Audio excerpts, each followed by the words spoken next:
have here is my Razor Pro R. And as you can see, she's looking a little tough, a little rough, a little beat up. But it's time to go ahead and get her all cleaned up here and get her ready for a ride that we have in less than 2 weeks, because this is not going to work out. As you can see, I mean, everything from the winch is busted. Freaking axle's got a washer welded on it. Kicker's bent. I mean, she's just missing panels all over the place. She's in a little bit of rough shape, but we're gonna get her cleaned up here real quick and then get her pulled in the shop and figure out what all parts I need to order, get them on the way so I can get her all fixed up. All right, the deep handling begins. Gotta get her all tore down first so I can get her all cleaned out, all in the old nooks and crannies and whatnot real well. First step, a whole lot of freaking soap. Gotta get all that mud real soft. Oh yeah, look at that. Oh yeah.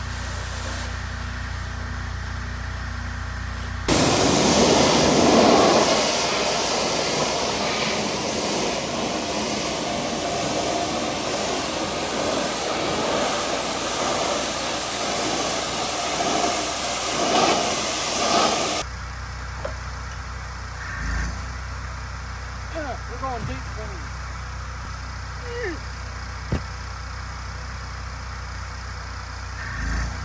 Those need repainted anyway.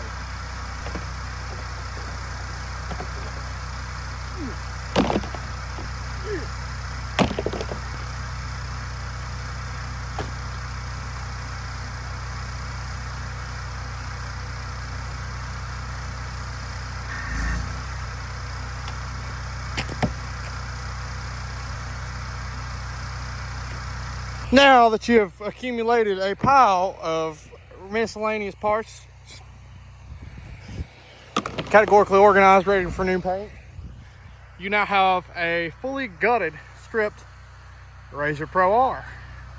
You see, the dilemma is I always collect mud and freaking beer cans in my floorboard. And what can we do about that? Well, I could sit here like a inefficient human and turn them and pick them all up and put them in a garbage can. Or I could invert the razor and pour them all out of the floorboard.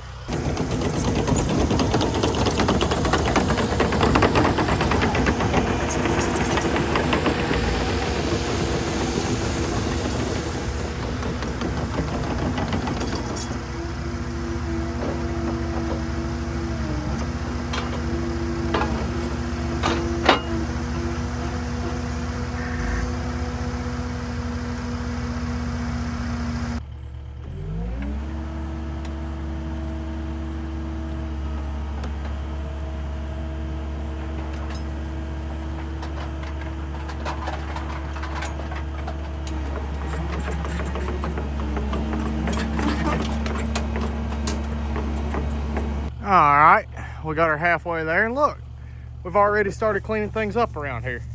Now we got a pinata to wash.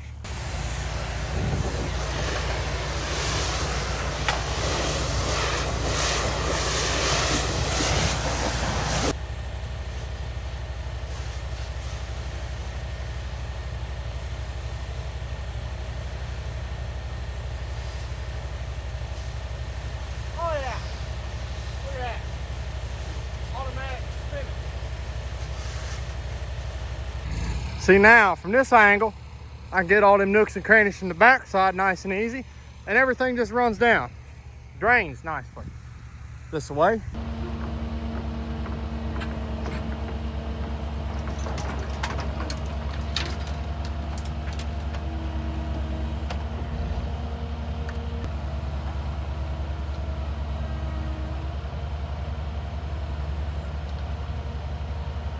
Now that's how you clean a razor right there. Every nook and cranny is gonna be gone through.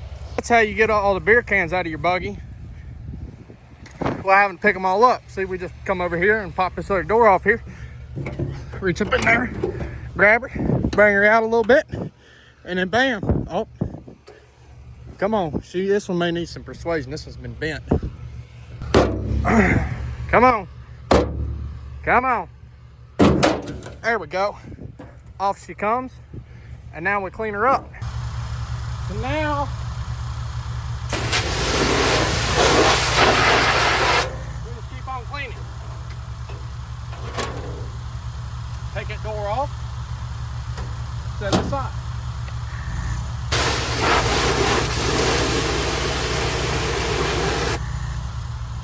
You know how all your mud always sprays back in your face?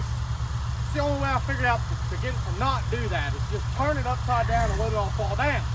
Then it's not in your face.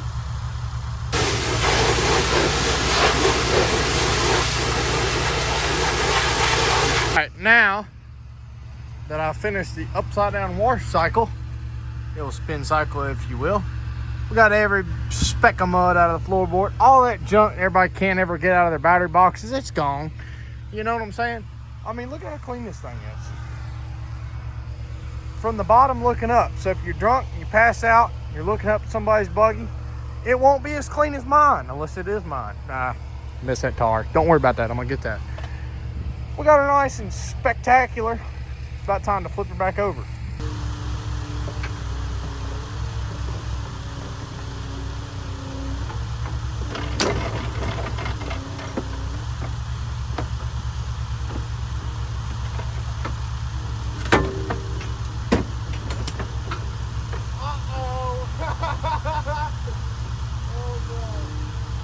So as you probably didn't see there, because I just seen the camera angle, didn't get it. I broke my top strap. So now we got now we gotta figure this out here. We didn't put her in park too. I guess that's the balance point there, but I am not getting up there. It does not feel stable enough. So I'm gonna freaking finagle my way into it here.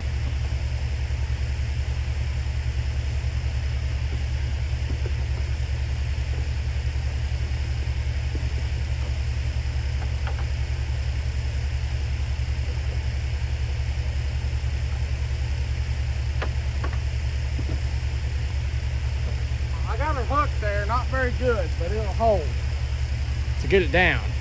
Now we gotta finish the rinse cycle here on the roof.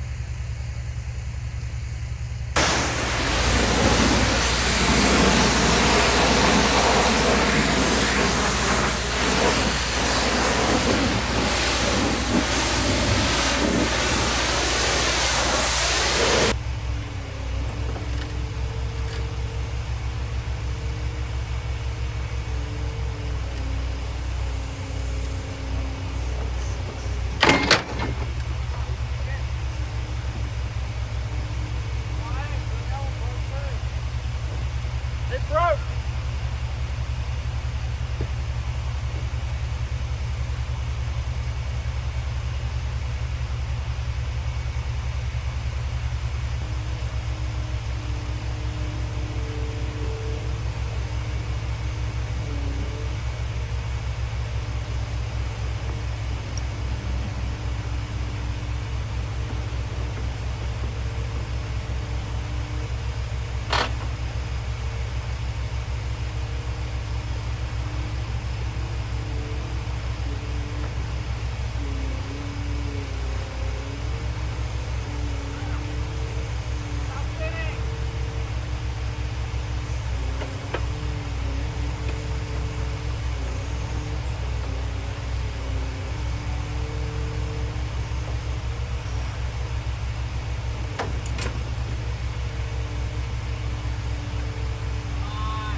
All right, boys, we've got her righted here. Let's go ahead and fire this unit up. Get her pulled back inside here. Hydrolock say who? We're gonna pull her up in the shop, figure out what we got going on. Oh yeah, no seat, no door, no shame, boys.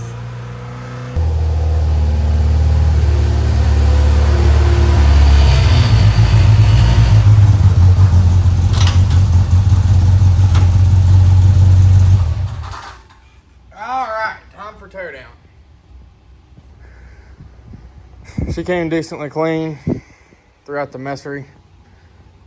There's still some spots and stuff that need touched up, but that's all right. It's way cleaner than it was. All right, now there is so many ways that people like to skin the cat of moving their buggy around in the shop. Personally, I like for it to be able to roll around. My shop's not enormous, and I also like to be able to clean the floor, during a project. So whenever it comes to setting one up, I'll usually try to set something on rollers. That way I can roll it around and clean the floor. The best way to do that is with these newly acquired here jack stands. Used to just use wood blocks, but now I've got these Hobo Freight freaking like 24 billion pound jack stands. Jack it up, take the wheels off of it, slide these under there, put a little pinaroo in there, and then I'll be able to just scoot it around wherever I want. Make life way easier. That way when, you know, inevitably I'll probably get more dirt out of it. I even turn it upside down to get the dirt out of it. But, you know, y'all know how it is. You just gotta prepare for the worst. You got to keep it clean. Is it sketchy? Yes. Do I feel like going and finding more wood? No. So we're gonna do this. A little bit of Jenga action. Never hurt nobody. May have killed a person or two, but that's not either here nor there.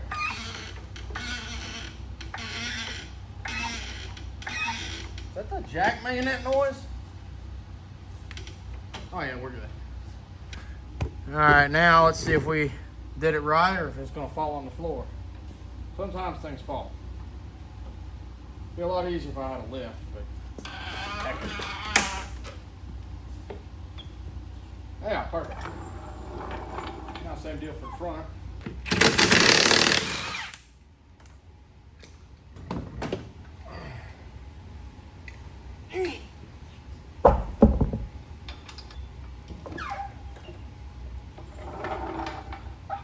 All right, let's hit her with the old shake test, see if she falls.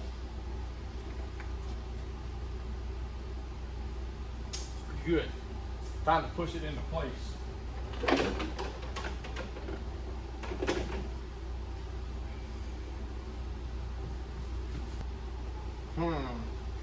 Yeah, those are moving a whole lot. We'll watch it.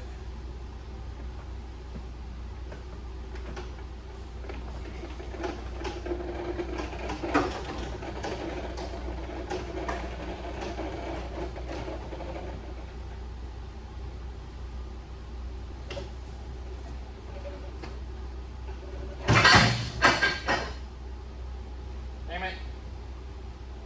I don't do it.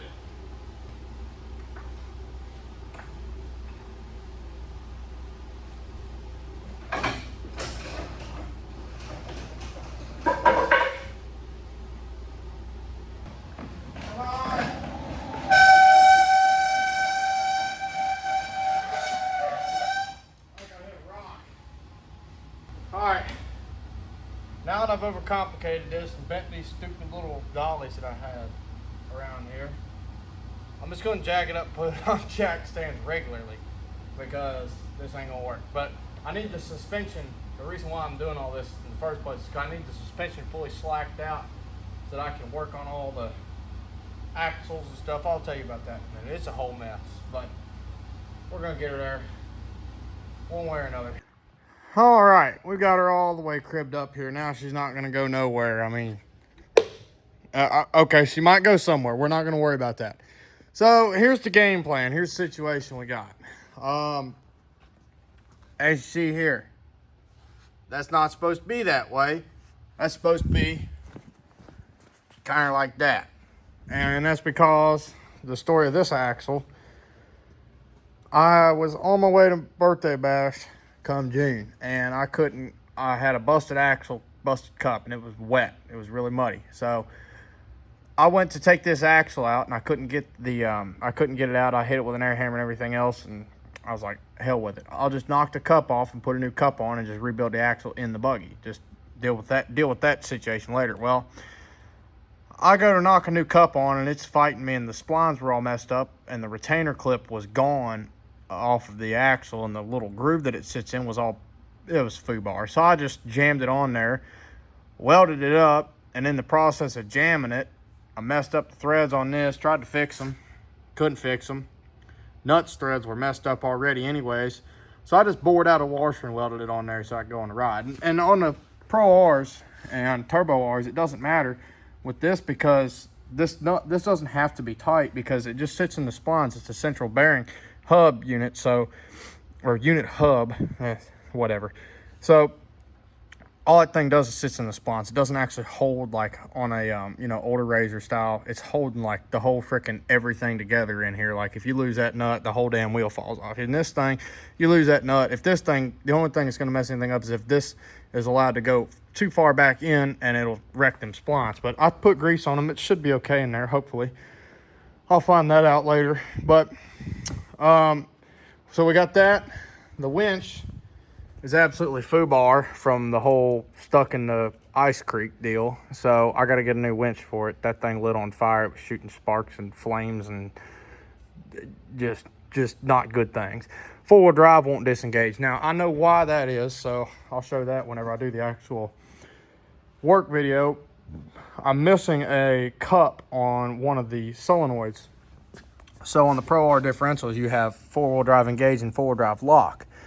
And on the end of this solenoid, there's a spring and then a cup that pushes up on a lever inside of the differential. Well, I had that out and I lost that. I lost the spring and the cup to one of them somehow. I don't know where it went. It was back when the shop was a train wreck. No telling. So I've got to get a new spring and a new cup for that and put that back together the correct way so that I can actually disengage four-wheel drive, because right now I'm basically four-wheel drive open and then the other one actually has the actuator so I can lock and unlock the front disc. This tree kicker is probably just going to be a lost cause. My reverse camera, that would ideally function again, maybe. Yeah, I'd like. It's missing in action now, but it was wrecked anyways. So we got front diff, front axle, and winch, and then reverse camera. And that's really all there is to it. And then another round of cleaning. Now this was a big clean because I had to get a whole bunch of mud and junk and sticks and crap out of this thing from riding around the farm, and I was tired of it. And I thought it'd be neat to flip it upside down. Anyways, I always wondered what would happen if you did that. Well, I found out. And no, it doesn't blow up. So yeah, it needs a whole nother once over with the cleaning. So I'm gonna get a parts list together and get them on the way for this thing, and then we'll do all the new paint on the plastics and everything, get her all cleaned up, get her looking freaking cherry, and then we'll be in good shape again with this buggy, because it's got quite a few hard miles on it. I mean, it hasn't been exactly babied throughout its life. It's been ridden. One more thing that I'm going to do. You might note that my sway bar is tied up here. I run no sway bar on this on trails. I'm planning on trying to do the I'm planning on doing the race at BubbaFest, so I'm going to put my sway bars back on. I've tried to put them back on before, but these front splines here, they got a little bit corrosion going on, and I couldn't get the arm to go back on them, so I got to pull that out and wire wheel all that, clean it up, and put something on it so it doesn't do that again. But you can't really leave that link in here because it'll start hitting on all kinds of stuff. It's like sticks out. It's a big old honking thing. So we'll have sway bars back on, and we'll see how she does then. No more body roll. I mean, this thing will straight up lay the door handles on the ground, but it rides like a dream. There may be some people that are watching this, they're wondering what's going on with this thing. Well, I don't know yet. Haven't quite made up my mind, but probably going to entail slapping bearings in that motor for this season and then building a motor later, because I just don't have time to. Working on this car and building a motor that I'm going to like for this is going to take a whole lot more time and resources and everything than I've got to spend right now. So if I'm going to get that thing back on the road before the end of the year, it's probably just going to be with that motor. This thing, it just wants money. That's all that they ever want. I mean, it's freaking side-by-sides. It's just anybody that knows, you know. Oh, well. So if you liked the video, go ahead and subscribe, because there's a whole bunch more where this comes from with working on all these buggies and friggin' everything else that I tear up in my life.